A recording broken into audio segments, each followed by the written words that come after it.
Hi, it's time for a re-whitening video. I was contacted by a customer recently who is trying to put together a vintage NuTone Model N2561, N2562 system to install in a house that he just bought, and he's been buying up equipment wherever he can find it. Basically, he's having it all sent to me as he buys it so I can refurbish it, clean it up, make sure it all works, and do all those good things for him. One of the things that he's asked me to do is he wants me to restore, his words, the remote speakers that he's buying back to their original like new condition. Oddly enough, we haven't done any re-whitening on grills from speakers from the 2561-62 system. These are all grills from the appropriate speakers for that system. These are all model 2570 grills, and those are the remote stations for that system. What we have here is a selection of grills. This is sort of an overview to start with, because every time you do a new style of grill that you haven't done before, you've got to sort of proceed cautiously because you're not always sure how it's going to turn out and what the end result's going to be all about. The Model 2570 remote stations were manufactured between 1961 and around the end of 1974, and that's a really, really long time. Essentially, the grill design remained the same throughout that entire period. However, the colors that they were available in changed over time. This is an example of an original one.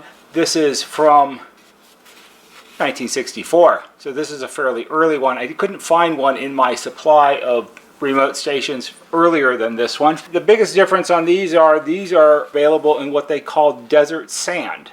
And desert sand is sort of a pinky beige kind of color that I assume was reasonably popular back in the day. And these stations come with black volume knobs and black caps on the lever switches. Then we have sets that were made in the late 60s and early 70s, which these two represent, and these are made in what they called eggshell white. And they're not white, they're not refrigerator or washer dryer white, they're eggshell white. So if you're not sure what eggshell white looks like, go look at an egg in your refrigerator. They're sort of a light ivory kind of color. It was a popular color back in those days. And with the eggshell white, you also get eggshell knobs and eggshell button caps, oddly enough. This is the one the customer sent to me, and this is one that I pulled out of my inventory, because I have room in the whitening box to do 3 of these at a time. These are a little larger and an odd shape compared to other stations, so they take up more room, and I can only do 3 at a time. But here you can sort of get an idea how mine is very yellowed compared to his.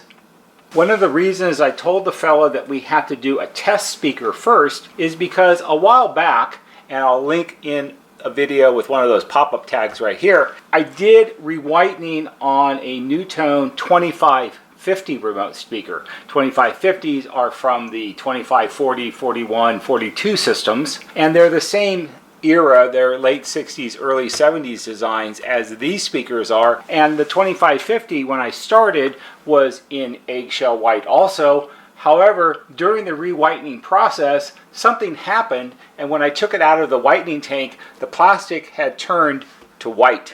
And it wasn't eggshell white anymore, it was white. And that was quite a surprise. That's why I told him we have to try these first to see what's going to happen to them, because I haven't done them before and I really don't know. One of the things that I do fully expect to happen when I re-whiten these is, you can see here on the control panel part of the grill, you have all of this raised lettering that identifies what the different switches and controls are for and their different positions and so forth, and the lettering is molded into the molding of the plastic grill. All of these are highlighted in gold, and I fully expect that during the re-whitening process the gold will dissolve and float away, because that generally tends to happen. And also you have this raised edge around the outside of the grill, and that's done in gold also, and I fully expect that to float away as well. Just to keep everything even, let's identify each one of these. So this is the best looking one. This is the customer's grill. It's dated J 1972 with a W. Don't know what the J could be January. or something like that. Not sure what the W is. This is by far the best one, and honestly, I don't think it really looks very bad at all, especially since I washed it and got all the grime and stuff off of it. Then we have the one that belongs to me, which is very discolored, as you can see. We're going to use the customers as the sort of test standard for how these turn out. The one I own is very discolored. It has no date code on the back, but it's the same era as the customer's unit. And then we have the one from 1964 right here, and this is the one that's in desert sand. And if we hold up the desert sand next to the customers, you might be able to see the difference. I don't really believe the desert sand is discolored much. I think it's actually just the color that it is. Perhaps desert sand plastic doesn't really discolor over time, or maybe this was in a room without a lot of sunlight and it didn't get the chance, because the back looks pretty much just like the front. So all three of these are going to go in the whitening tank. I imagine they'll be in there for at least 24 hours, could possibly be longer. Have to wait and see how it goes. And then we'll take them out, wash them all off, and make a comparison and see what we get. So I'll be back in 24 hours, give or take, and we'll see what happens. Hi, I'm back. So it's been a little more than 24 hours, and here are our three NuTone 2570 remote station grills. After 24 hours in the re-whitening tank, it actually turned out pretty well. I didn't really know what to expect. The end results on them are good and also interesting. So I have them in the same configuration as the last section of the video before they went in the re-whitening tank. This is the customer's unit from 1972. This is my unit with no code date on it. I know it's my unit because one of the speaker screw standoffs here is broken off, but I have it and I'll glue it back on. And then this is the one from 1964, you can see right here, which actually is the most surprising one out of all of them. If you recall, the customer's grill from 1972, before we started, was the very best one. My grill was probably the very worst one. It was very discolored. The 1964 grill in desert sand was a desert sand grill. The thing that's most surprising out of all of these is the desert sand grill, and we'll talk about that in a second. The customer's grill turned out really well. As I expected, all of the gold highlighting on the letters and on the frame here has all washed away, and when I cleaned it, I removed the little bit of remains of the gold on it. That needs to be taken care of. The lettering definitely needs to be highlighted because it sort of makes the grill pop. Whether or not the raised edge should be done in gold, that's kind of up to the customer. However, since this is a sample, I'm going to go ahead and do it because I have a feeling he'll probably want it done. And we can't, of course, forget up here at the top where we have the NuTone name embossed into the grill. Along with his grill, we did the knobs, and the knobs turned out very nicely.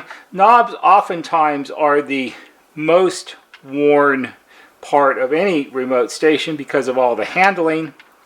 Lots of times just a little bit of washing, especially on the grooves in the volume knobs, will make a big difference. It gets all the crud out of it. But these turned out very nice. They're a very nice, evenly matching color. So this one, very successful. We'll put the knobs aside. This is the one that belongs to me. And if you go back and look at the first part of the video, this was horribly yellowed, especially when I compared it with the customer's grill. Now, these are not precisely the same. Let's not get them mixed up.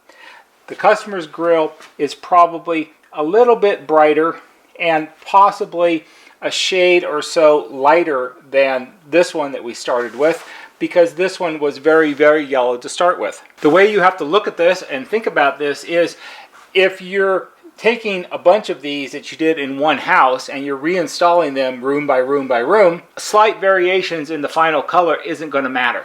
You know, when you take them like this and you hold them on top of each other and you peer at them really carefully, sure, you can see a little bit of difference. But if this one goes in the master bedroom and this one goes in the nursery, nobody's ever going to be able to tell the difference. Except for there's always that one customer. These two definitely big improvement over where we started. The 1964 one is very interesting. I've been working on these types of systems and remote stations for more than 30 years. And I am very, very familiar with what desert sand looks like. This is not the desert sand that I'm used to seeing when I go into somebody's house. This is a much sort of different looking desert sand. This is a much lighter color. Usually they have a much more pronounced sort of pinky beige color, because that's what desert sand kind of looks like. It's a very popular 60s kind of color. Think of it a lot like if you go in houses that were built in the 1960s, lots of times you'll see a fireplace with Arizona flagstone on it, and every here and there they'll put in a green piece to accent it. But Arizona flagstone has sort of that desert sand pinky beige kind of color going on. I actually grew up in a house that had a patio with a Arizona flagstone patio, so I'm very familiar with what it looks like. This is not your grandma's desert sand. This is a much more appealing color, and the thing I find interesting about this in general was, and if you go back and look in the beginning part of the video, the front side and the back side matched almost identically. Now the back side significantly lighter than what it was when we began, but it matches the front very nicely. It may appear to be somewhat different or perhaps somewhat lighter because there's less going on here. You have a lot of smooth surfaces, which changes how reflective the plastic is. When you look at this side, you have all the grill work and all this other stuff going on, and that can change the way it looks. But this turned out very, very nicely also. Desert sand, not so much of that popular of a kind of color in today's world, where this might be actually much more acceptable to people. I find it interesting. So, this was a good test to start with. The next step, which will be a second part to this video, is I need to do the highlighting on the lettering to make it pop out so we can see it better. And that will be a separate video which will show up shortly. I hope you found this interesting and perhaps helpful. If you did, please give it a big thumbs up on YouTube, because that helps us just a little bit. There'll be a banner right here that shows you how to subscribe. Go to our YouTube homepage, click on the bell, and when you click on the bell, click on it to receive all notifications, and every time we post a new video, you'll get a notification and you can watch it. That's all for today. See you on the next video.